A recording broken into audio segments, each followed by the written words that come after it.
माझी माय सरस्वती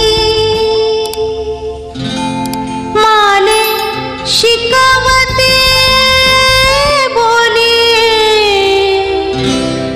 लेक बहिणाच्या मनी किती गुपित पेरणी माझी माय सरस्वती। नमस्कार। पांडुरंगाच्या चरणी वंदन करून पांडुरंगाच्या सद्भक्तांना मी आज पांडुरंगाच्या विश्वरूपाचे वर्णन करून सांगण्याचा प्रयत्न अप्पासाहेब पुजारी संवाद या चॅनलच्या माध्यमातून करणार आहे। आपण सर्व विठ्ठलाचे दर्शन अनेक वेळेला घेतलेले आहात, परंतु त्याचे विश्वरूपाचे दर्शन मात्र अत्यंत विरळ अशा स्वरूपातील लोकांना पाहायला मिळालं असेल। त्याच्यात विठ्ठल हा कसा आहे, त्याचा विश्वरूप कसा आहे, त्याच्या शरीरावर कोणकोणत्या खुणा आहेत, कोणकोणते चिन्ह आहेत, तो समचरणी आहे म्हणजे नेमका का आहे, तो कमरेवर हात ठेवून उभा आहे म्हणजे नेमकं तो कशा पद्धतीनं कमरेवर हात ठेवून आपल्याला दर्शन देतो आहे, या सर्वांचे आणि त्याच्या हातात नेमकं आहे तर काय, मकर कुंडल म्हणजे नेमकं काय, कृष्णावतारातील तो गायी राखत होता आणि गायी राखत असताना डोक्याला रुमाल बांधून हातात काठी होती, ती काठी आज त्याच्या हातात आहे का, हे सर्वांचं वर्णन मी सूक्ष्म अशा स्वरूपात त्या विठ्ठलाच्या विश्वरूपाचे दर्शन घडवून आणण्याबरोबरच मी आपल्याला आज त्याचे सचित्र एक व्हिडिओ दाखवण्याचा प्रयत्न करणार आहे। कारण भागवत धर्माचे अधिष्ठान असलेल्या पंढरपूरचा विठ्ठल हा सर्वांना प्रिय आहे, आपल्या सर्वांना प्रिय आहे। दिंड्या पताका घेऊन दूर दूरून लक्षावधी भक्त वारकरी त्याच्या दर्शनासाठी पंढरीला येतात, ऊन वाऱ्यात येतात, तासानुतास बारीत उभं राहून केव्हा एकदा गाभाऱ्यात जाईन आणि पांडुरंगाचे दर्शन घेईन असं आतुरता सर्वांना असते। परंतु बारीत आपल्या मागे देखील हजारो भक्तगण दर्शनासाठी आतुर असल्यामुळे प्रत्येकाला दर्शन घेत असताना देवासमोर निवांत उभं राहून दर्शन घेणे हे कधीच शक्य होत नाही आणि झालेलं नाही। तेव्हा अति गडबडीने देवासमोरून आपल्याला पुढे जावं लागतं, पुढे सरकावं लागतं। हा अनुभव सर्वांना आहे आणि हे अपरिहार्य देखील आहे की लाखो लोक आतुर झालेले आहेत विठ्ठलाला पाहण्यासाठी। परंतु पंढरी येथील हा विठ्ठल, हे विठ्ठलाची मूर्ती कशी आहे, मूर्तीच्या अंगावर कोणकोणते संकेत आहेत, चिन्ह आहेत, हे तेथील पुजारी विठ्ठलाच्या महापूजेच्या वेळेला विवरण करून भक्तांना सांगत असे पूर्वी। परंतु अलीकडे महापूजा थांबवली असल्या कारणाने किंवा वारंवार होत नसल्या कारणाने विश्वरूपी विठ्ठलाचे वर्णन करणे आता शक्य नाही, वारंवार शक्य नाही असं वाटतं। शिवाय विठ्ठलाच्या समोर येणाऱ्या प्रत्येक भक्ताला हे सांगत राहणे शक्य नाही। तेव्हा मी असा विचार केला की घर बसल्या ठिकाणी काही लोक असे आहेत, काही भक्त असे आहेत की त्यांना आता विठ्ठलाच्या दर्शनासाठी पंढरपूरला जाणं शक्य नाही, गेले तरी सुद्धा पूजेच्या वेळेला सर्वांना समोर उभं राहणं शक्य नाही आणि त्याचं विश्वरूपाचे दर्शन घेणे शक्य नाही, आणि म्हणून मी अत्यंत बारकाईने त्या विश्वरूपाचे वर्णन करण्याचा प्रयत्न या चॅनलच्या माध्यमातून मी करणार आहे। आपण ते पाहावं अशी माझी अपेक्षा आहे। ही पांडुरंगाची विश्वरूपी मूर्ती ही स्वयंभू मूर्ती आहे, परंतु माता पार्वतीच्या मूर्तीप्रमाणे विठ्ठलाची मूर्ती गुळगुळीत नाही, ती थोडी खरबरीत आहे। काही संशोधक याचे कारण असे सांगतात की ही मूर्ती म्हणजे विठ्ठलाची मूर्ती वाळूने तयार झालेल्या दगडातून घडवल्यामुळे तिचे रूप मुळातूनच असे आहे, म्हणजे थोडंसं खरबरीत अशी आहे। दिननित्य स्नानाच्या वेळी भगवंताच्या अंगाला तेल लावत असल्यामुळे ही मूर्ती थोडीशी काळी म्हणजे सावळा विठ्ठल दिसतो। विठ्ठल माझा हा सावळा असे संतांनी वर्णन केले ना त्याप्रमाणे. पांडुरंगाचा हा अवतार अथवा रूप हे हरी आणि हराचे प्रतीक आहे असे अनेकांचं मत आहे आणि ते बरोबरही आहे. हरी म्हणजे विष्णूचे अवतार, म्हणून पांडुरंगाच्या डोईवर किरीट आहे. पांडुरंगाच्या डोक्यावर माथ्यावर किरीट आहे, कानात मकर कुंडल आहेत आणि गळ्यात कौस्तुभमण्याचा कंठा किंवा हार आहे आणि तो कमरेवर पिवळा पितांबर नेसलेला आहे. हे हरीचे रूप आहेत. आता हराच्या रूपात म्हणजे विठ्ठलाच्या माथ्यावर शिवलिंग आहे, हे हराचे अवतार प्रतिपादित करीत आहे असं अनेकांचं मत आहे. परंतु डोईवर या भागाला काही संशोधक शिवलिंग म्हणून देखील संबोधतात, कारण की ते शिवलिंगाच्या आकाराचं दिसतं.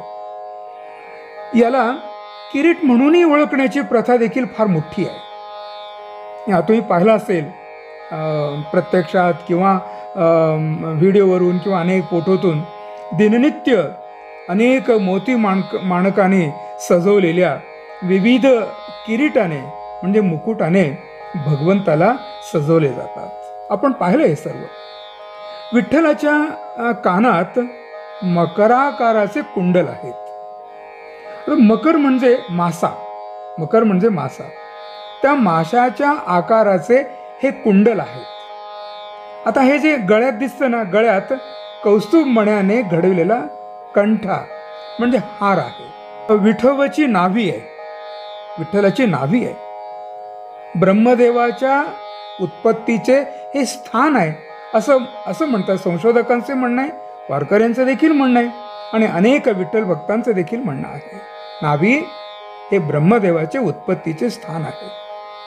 हे विठ्ठलाने नेसलेला पितांबर आहे, विठ्ठलाने नेसलेला पितांबर आहे. आणि हा जो पुढे दिसतो तो पितांबराचा सोगा आहे, पितांबराचा सोगा दिसतो. हा जो आहे ना, हा कमरेला असलेला कडदोरा आहे, ती सुंदर आहे, त्या मूर्तीमध्ये कोरलेला कमरेचा कडदोरा. आपण कधी काळी विठ्ठलाच्या दर्शनाला गेले असता त्याच्या डाव्या पायावरील एक खूण पाहिले असावं आपण. एक खूण आहे, एक छोटासा खड्डा त्या पायावर दिसतो. हे पहा, येथील पुजारी भक्तांना त्याचे रहस्य समजावून सांगताना दिसतात. तो काय आहे तर तो असं सांगतात, मुक्तिकेशी नावाची एक दासी होती, एक दासी होती. तिला तिच्या रूपाविषयी व सौंदर्याविषयी मोठा गर्व होता. एके दिवशी ती विठ्ठलाच्या दर्शनाला आली आणि आपल्या दोन्ही हाताने पांडुरंगाच्या पायाला स्पर्श करीत दर्शन घेत असताना एका बोटाने भगवंताच्या डाव्या पायावर खड्डा पडला.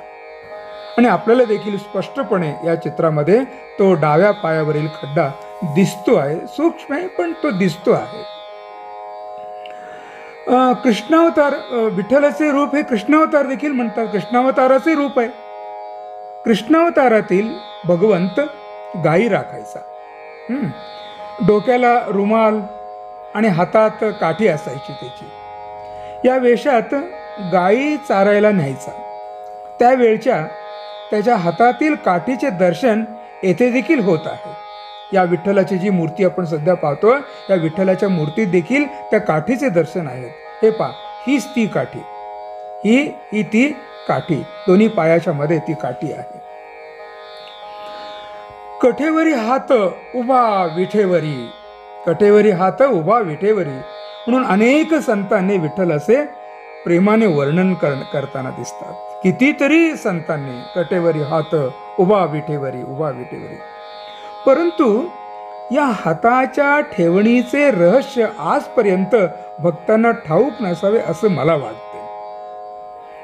कारण या चित्रात दाखविल्याप्रमाणे विठ्ठल भगवंत विठोबा आपल्या कमरेवर दोन्ही हात ठेवून निवांत उभा आहे असे कदाचित वाटत असेल. परंतु त्या हाताची ठेवण ही काहीशी वेगळी आहे, वेगळ्या आपण समजतात तसं नाही. मूळ मूर्तीवरील हे बारकावे आता दिसत नाहीत, कारण की ती मूर्ती झिजलेली आहे आणि विश्वरूपाचे दर्शन घेणे अत्यंत दुर्मिळ आहे. म्हणून मी हे एक एक एक प्रतिकृती तयार केली आहे. पहा, ही प्रतिकृती तयार केलेली आहे. या प्रतिकृतीत काय दिसतं? विठ्ठलाच्या डाव्या हातात शंख आहे, डाव्या हातात शंख आहे. त्याच्या आतील म्हणजे शंखाच्या आतील बाजूस आपली चारी बोटं घालून अंगठा त्या शंखाच्या डोईवर ठेवून तो शंख हातात धरला आहे. कोण? विठ्ठल शंख हातात धरलेला आहे. आणि तो धारण केलेला शंख, धरलेला शंख या पद्धतीने आपल्या कमरेला स्पर्श करतो प्रत्यक्षात. परंतु प्रत्यक्षात कमरेला डाव्या हाताचा स्पर्श झालेला नाही. तो स्पर्श झालाय, शंखाचा स्पर्श झालेला आहे. चारी बोटं शंखात आहेत आणि बोट अंगठा वरच्या बाजूला आहे आणि फक्त त्या डाव्या बाजूला त्या शंखाचा स्पर्श होतो. ही पहिल्या हाताचे, डाव्या कमरेवरील हाताचे जे काही स्पर्श जे आहे ना, तो स्पर्श अशा तऱ्हेने झालेला आहे आणि त्या मूर्तीवर अशी त्याची ठेवण आहे. आता उजव्या हातात कमळ आहे, कमळ पुष्प आहे.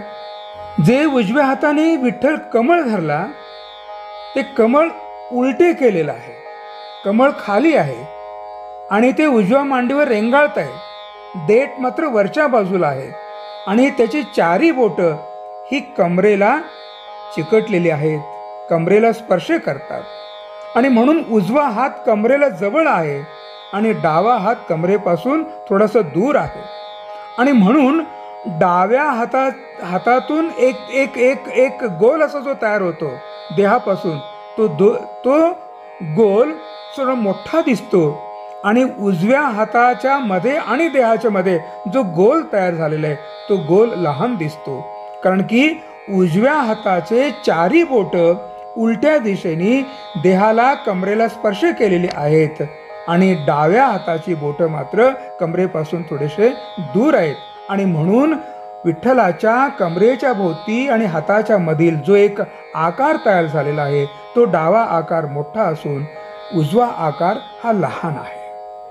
विठ्ठलाच्या छातीवर ते उजव्या बाजूस स्पष्टपणे आणखीन एक खड्डा दिसतो. त्याचा परिचय देत असताना पुजारी सांगतात, ज्यावेळेला महापूजा करतात त्यावेळेला हातात निलांजन घेऊन पुजारी सांगतात, पांडुरंग विष्णूच्या अवतारात असताना भृगु ऋषी एकदा त्यांच्या भेटीला आले, म्हणजे विष्णूच्या भेटीला आले. परंतु विष्णूकडून त्यांना योग्य ते आदरादित्य विष्णूच्या घरी गेल्यानंतर मिळालं नाही. म्हणून भृगु ऋषी कोपले आणि विष्णूच्या छातीवर आपल्या पायाने लाथ मारली. त्यावेळी त्यांच्या पायाच्या स्पर्शाने तो छातीवर खड्डा पडला. तो खड्डा स्पष्ट दिसतो आहे. लोक विचारतात की विठ्ठलाच्या छातीवरील उजव्या बाजूला जो खड्डा जो आहे ना तो कशाचा आहे? तर भृगु ऋषींनी तो पांडुरंगाचा आणखीन एक वर्णन करतात की म्हणजे युगानुयुगे तो समचरणात उभा आहे. या मूर्तीकडे आपण बारकाईने पाहिल्यानंतर असं दिसतं की कमरेपासून ते थेट पायाच्या अंगठ्यापर्यंत आपण बारकाईने निरीक्षण केल्यानंतर त्याचे दोन्ही पायातील अंतर हे समान आहे. अशा स्वरूपातील या मूर्तीची जडणघडण झालेली आहे. त्या मूर्तीची जडणघडण झालेली आहे. अनेकांना प्रश्न पडतो की विठ्ठल, पांडुरंग, कृष्ण, विष्णू, शंकर, काही त्याचं रूप असतील, काही त्याचं नाव असेल, हा पंढरीला आला कसा? ह्याला पंढरीला आणलं कोण? तर विठ्ठलाचे अनेक भक्त मंडळी, विठ्ठलावर प्रेम करणारी संत मंडळी असे वर्णन करतात की या पंढरपुरात अगोदर पुंडलिक आला. पुंडलिक हा विठ्ठलाचा भक्त, पण गरीब बिचारा. तो एके दिवशी आपल्या आईची सेवा करीत असताना, आई वडिलांची सेवा करीत असताना विठ्ठल त्यांना प्रसन्न झाला आणि म्हणतो की अरे पुंडलिक, मी आलोय आणि काय पाहिजे ते वर माग. त्यावेळेला पुंडलिक आई वडिलांच्या सेवेत गुंत असताना तो विठ्ठलाला म्हणतो की थोडा वेळ थांब, मी माझ्या आई वडिलांची सेवा करतो आहे, परंतु माझ्याजवळ तुला बसण्यासाठी द्यायला कोणते आसन नाही, परंतु हे जे वीट आहे ना, हे वीट घे. आणि म्हणून एक वीट त्या विठ्ठलाच्या दिशेने फेकतो आणि म्हणतो की याच्यावर तू उभा राहा, तोपर्यंत मी आई वडिलांची सेवा करतो आणि मग मी तुझ्या सेवेला येईन. त्या पुंडलिकाच्या, त्या भक्ताच्या आदराखातर, आदेशाखातर विठ्ठल त्या विटेवर उभे राहतो. आणि म्हणून विटेवरही उभा पांडुरंग. ती वीट कुणी दिली? पांडुरंगाला पुंडलिकाने दिली. आणि पुंडलिकाने विठ्ठलाला आपल्या भक्तीने पंढरीला बोलवलं, त्याला आकर्षित केलं आणि त्याला एक वीट दिली आणि त्या विटेवर आज पंढरी उभा आहे.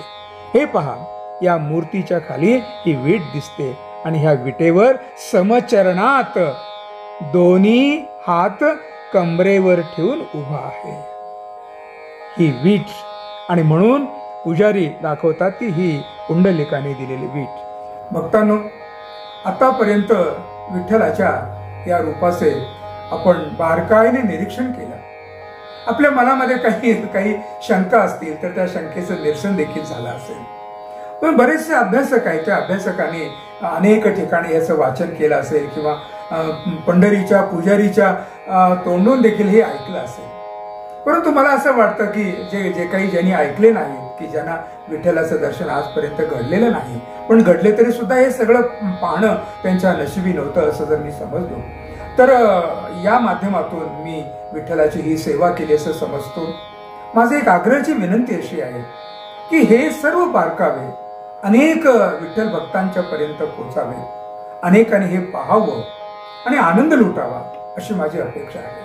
आणि म्हणून आपण सर्व जितकं शक्य आहे तितकं अधिक लोकांच्या पर्यंत हा व्हिडिओ जर पाठवला तर घर बसल्या ठिकाणी अनेकांना विठ्ठलाचे विश्वरूप एवढंच नव्हे तर त्या विठ्ठलाच्या शरीरावरील अनेक बारकावे आपल्याला काय करता येतील, पाहता येतील. आणि म्हणून माझी विनंती आहे, हे जर व्हिडिओ आपल्याला आवडला असेल तर या चॅनलला आपण कॉमेंट्स करावे आणि याच्यामध्ये काही सुधारणा आपल्याला सुचवायची असेल तर जरूर सुचवावे अशी अपेक्षा व्यक्त करतो. आणि सर्व वारकऱ्यांच्या, सर्व विठ्ठल भक्तांच्या चरणी वंदन करून मी इथं थांबतो. धन्यवाद.